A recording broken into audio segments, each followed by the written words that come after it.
One of the biggest factors that move economic progress in the Philippines involves education. However, there exists a problem haunting our country for a while now. I find that education in the Philippines is being developed right now because the government is increasing the amount of funds being allocated to it, given that 300 billion was invested last year. However, it remains to be a challenge that the Philippines is also faced with in the 21st century. Why? Because one, while we remain to be one of the countries in Southeast Asia that has the cheapest education cost, we also seem to be one of those countries that offers one of the not so nice quality education.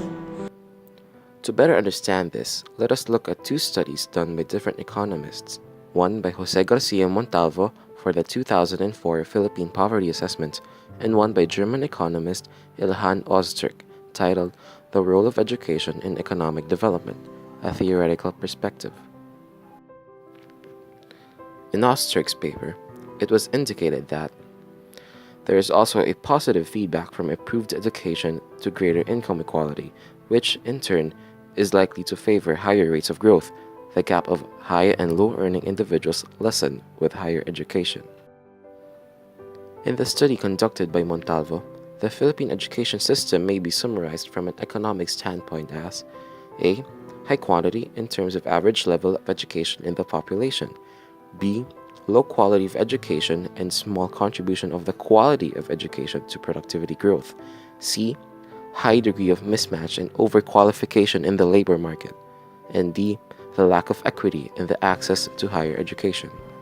These studies say that it may be interpreted that many Filipinos are acquiring education, but not a lot of them get quality education, a problem which prevents our countrymen from progressing into productive citizenship.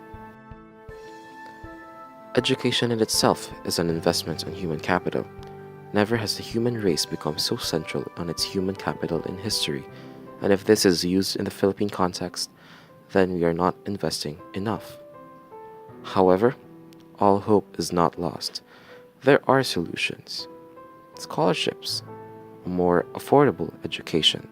Being a music scholar, I feel that I have more responsibilities as a student, and besides this, I am able to motivate myself to become a better musician and a leader to others since I have goals to achieve to maintain my scholarship. As a scholar dito sa Brother Rafael Donato FSC Night High School, all worth it after nung yung ito ngayon, worth it siya kasi yung turo din naman sa amin, maganda yung turo sa amin. Kahit na panggabi, ganun rin naman. Masasabi ko na ito yung turo sa amin ngayon dito. Mas maganda siya compared dun sa sa dati kong school. As a scholar, mahirap yung na-experience namin. Pero masaya rin kasi may mga, syempre, new friends ganun, dito sa school. At mahirap na masaya. On a local perspective lies the Salle Santiago Zobel School, who has launched a program to help fund its scholarships. Yung masasabi ko about sa Green Raffle, maganda yung project na naisip nila and so helpful. Tapos, big opportunity siya, di ba? Kasi kapag ikaw yung isa dun sa mga napili, may chance ka manalo ng iba't ibang prizes. Pero ang mas binibigyan natin ng point dun is yung nakatulong ka sa ibang tao and masaya ka sa ginawa mo.